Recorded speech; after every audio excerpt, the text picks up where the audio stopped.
Hello everyone, and a very warm welcome to episode 38. It is wonderful to have you here. Today, I want to talk about the most amazing tool we own, the human brain. We use it every second, but we rarely stop to think about how it works.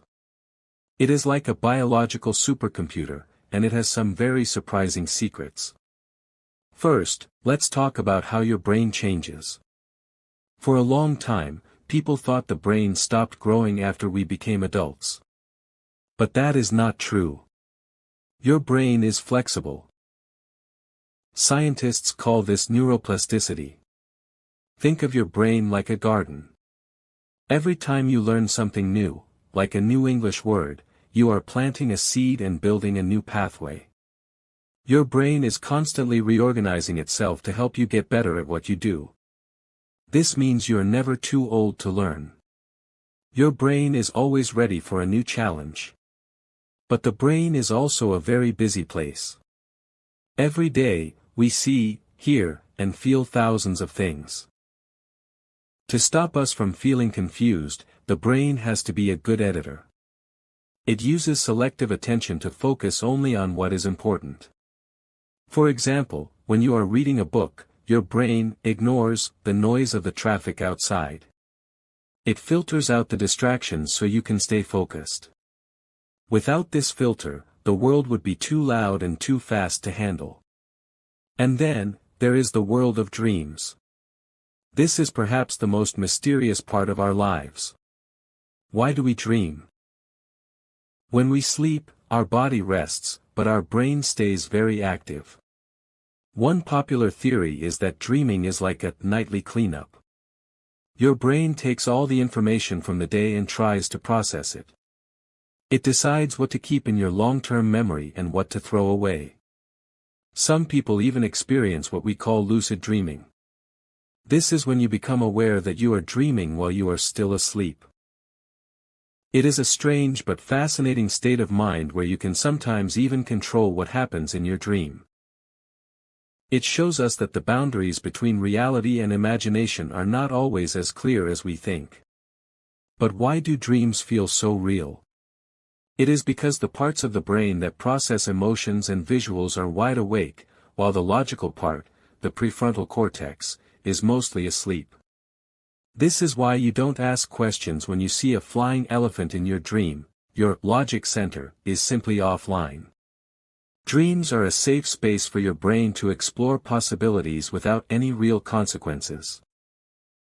Now, let's look at how we store all these experiences. Our memory is not like a video camera that records everything perfectly. Instead, it is more like a puzzle. Every time you remember something, your brain reconstructs the scene. This is why two people can remember the same event in very different ways. Our memories are subjective, they are colored by our feelings and our personal biases. Have you ever had a gut feeling? That is your brain making a very fast decision based on past experiences, even if you don't realize it. We call this intuition. Your brain is constantly looking for patterns. It compares the present situation to everything you have seen before.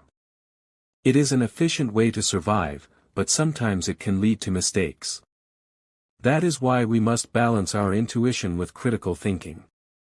Speaking of feelings, our brain is very sensitive to how we react to the world. When we are worried, a small part of the brain called the amygdala gets very excited. It is like an internal alarm system. But we can learn to calm this alarm down. By practicing mindfulness, which just means paying attention to the present moment, we can actually make our brain more peaceful. We can train ourselves to be more resilient. We can grow our emotional intelligence, which is the ability to understand and manage our own feelings. Another amazing thing is the placebo effect. This happens when someone feels better simply because they expect to feel better. It shows that our thoughts have a real, physical impact on our bodies. Your mind and your body are not separate, they are interconnected.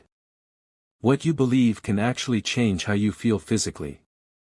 It proves that a positive outlook is not just nice to have, it is a powerful tool for your health. As we finish episode 38, I want you to remember how powerful you are.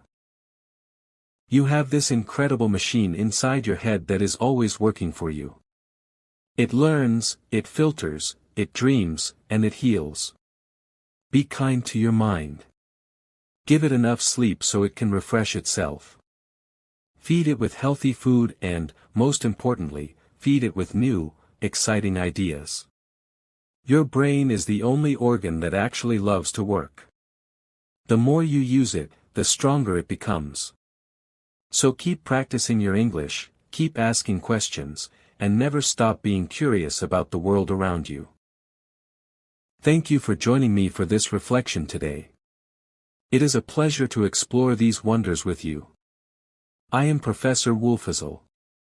Take care of your thoughts, stay positive, and I will see you in the next episode. Goodbye for now.